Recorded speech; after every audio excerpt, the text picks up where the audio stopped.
தமிழகத்தில் வருகிற 1ஆம் தேதி முதல் மதுபானங்களின் விலை அதிகரித்து விற்பனை செய்யப்படும் என டாஸ்மாக் நிர்வாகம் தெரிவித்துள்ளது. வீட்டுக்கு வர வேண்டிய வருமானம் வருவதில்லை, பிள்ளைகள் படிக்க முடியவில்லை, வீட்டு வாடகை கட்ட முடியல, சாப்பாடு வாங்க முடியல, துணி வாங்க முடியல, வாழ முடியவில்லை. எல்லா துறையிலும் வீழ்ச்சியை நோக்கி போகிக் கொண்டிருக்கக்கூடிய இந்த தமிழ்நாடு ஒரே ஒரு துறையில மட்டும் வளர்ச்சி.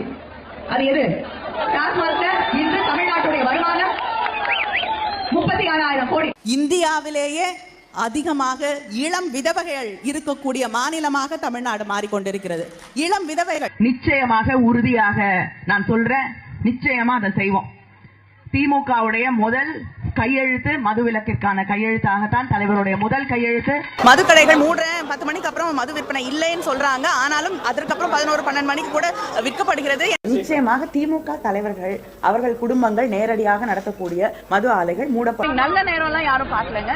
மதுவிலக்கு கொண்டு வரப்படும் பொழுது நாங்கள் அந்த ஆலைகளை மூடுவோம். ஒரு நாள் டாஸ்மாக் கடைகள் இல்லாத தமிழகத்தை உருவாக்கக்கூடிய அத்தனை முயற்சிகளை திராவிட முன்னேற்ற கழகம் செய்யும். தமிழ்நாட்டில் மதுவிலக்கு சாத்தியமா சாத்தியமற்றதா? நீங்க திமுக வந்து ஆட்சி வந்த உடனே முதல் கையெழுத்த வந்து மதுவிலக்கு இருக்குன்னு சொல்லியிருந்தீங்க. போன தேர்தல் அறிக்கையில சட்டமன்ற தேர்தல் அதை வந்து தேர்தல் அறிக்கையில வைக்கிறேன்.